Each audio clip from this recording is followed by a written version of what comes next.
Mbeumo then has been in fantastic form for Manchester United through October, looking to bring that now into the Cameroonian national side. He puts the ball inside, it's a very good ball as well, and it just nips over the top.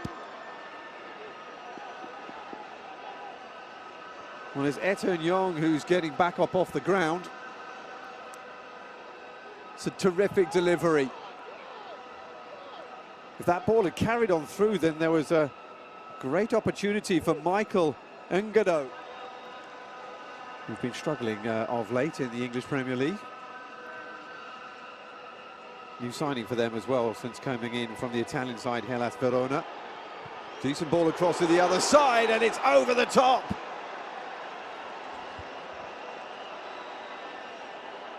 And it's Bongonda who was there. And it disappears over. It's a great ball in.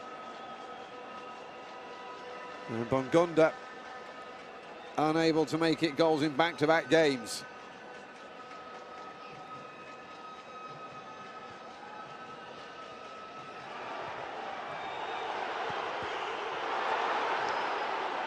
He scored in a 4-1 win over Cape Verde when things were going much better for Cameroon at the beginning of the campaign. Here we go again, then corner. Buku delivers. Goalkeeper comes and punches. And Bongonda tries to get it, as that came off another Cameroon player. And the referee blows for half-time at the end of a half where it has been quite nitty-gritty. Both sides struggling to break down the other.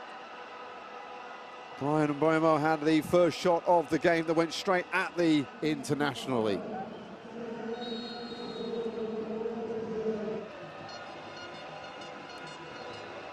Finally, Cameroon managed to get their foot on the ball and try the quick counter-attack. They didn't score from a counter-attack during the group stage, and they're not going to score from one here either.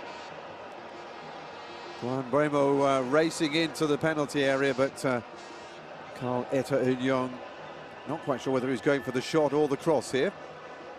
In the event, he got neither of them right. Bakambu. So spread to the other side.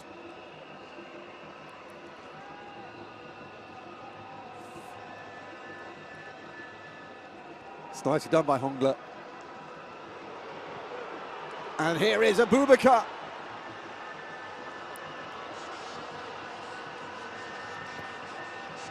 Recently passed the great Roger Milla to go second in the all-time Cameroonian international ranks for scorers.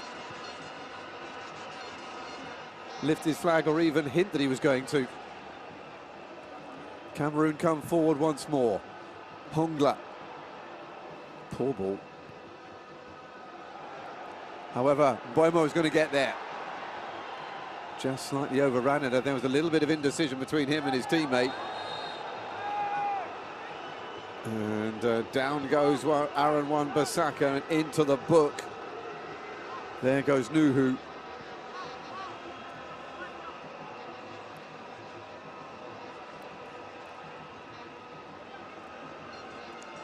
That was wild.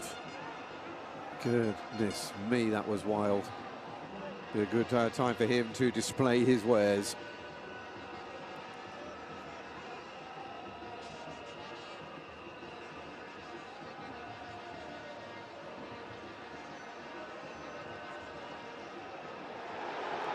Oh, that's gone through, and a chance to score the best of the game so far.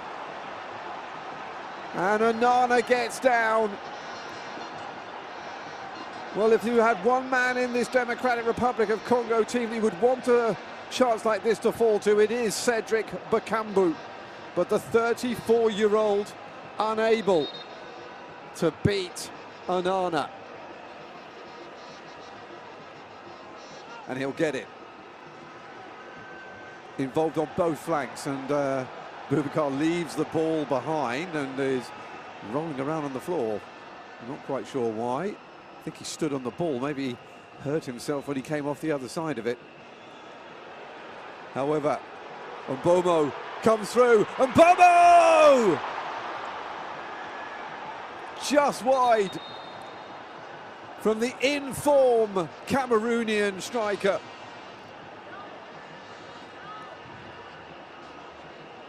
Really good break, a really good ball as well on the overlap. Forward came and Mpassienzao didn't get there.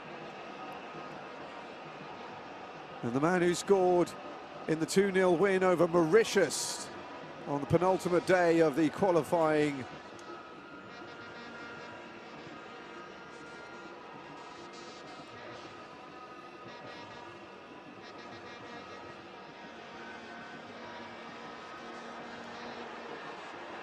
here comes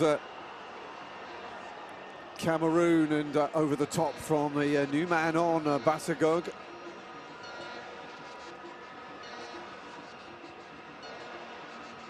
Has set up a goal in this World Cup qualifying campaign, but has yet to score himself.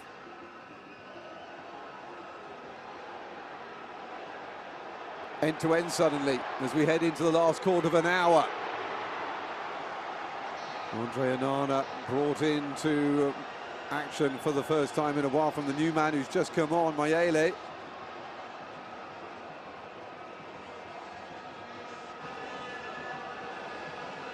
Wan-Bissaka.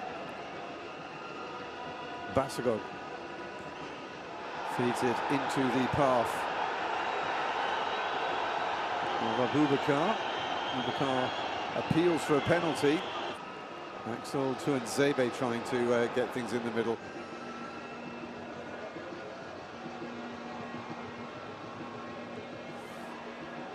It's good. Nkudu feeds it out to a fellow substitute, Christian Bassagog. Oh, he's fed that in, and a chance here for Eto'o Nyong. Can't beat Lionel Mpassienzao, and he recycles quickly.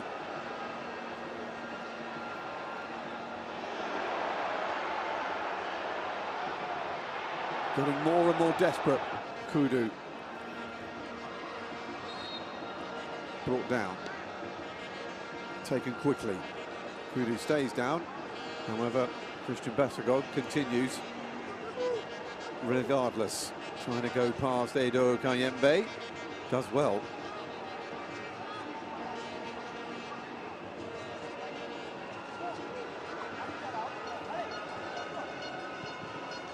Bassagog again hits the back of Kayembe.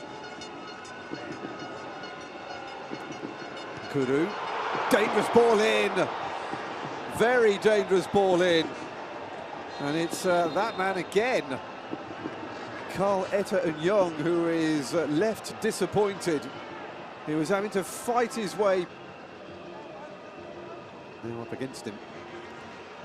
The man on the Democratic Republic of Congo side up against Jean-Charles Castelletto on Cameroun's. 5 minutes of time added on at the end of this 90 minutes. We're already in the first of them. Democratic Republic of Congo trying to find the winner. Decent ball in, and Nana needed to send it over the top for a corner kick. Haven't seen an awful lot so far from the substitute Sepenga since he came on. That wasn't too far away though. Had to make sure that Onana was sharp, having had an awful lot to do.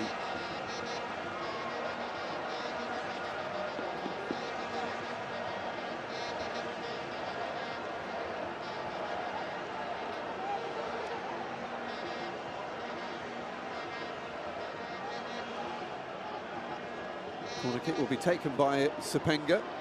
It's not a bad delivery either, and it's in! And it's the captain, Chancellor Mbemba, who might just have won this for the Democratic Republic of Congo. Looking to make it back to the World Cup for the first time since their debut 50-odd years ago.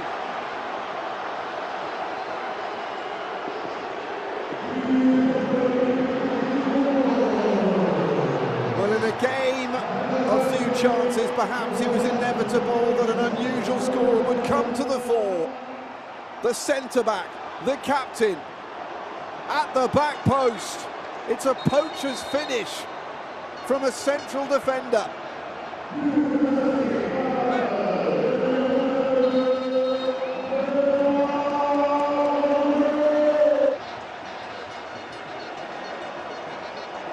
so close.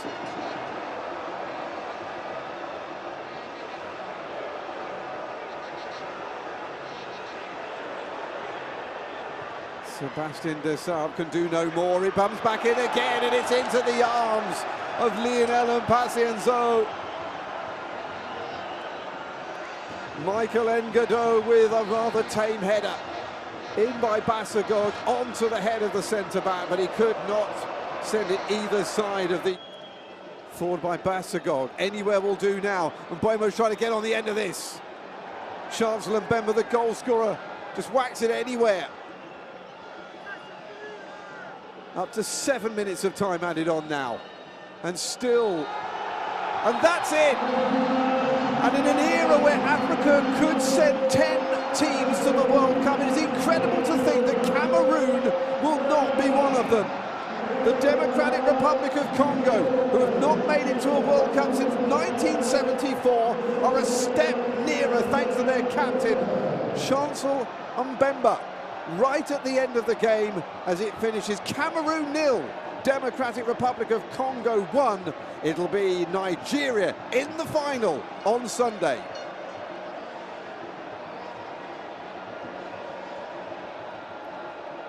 The dream is over though for Cameroon.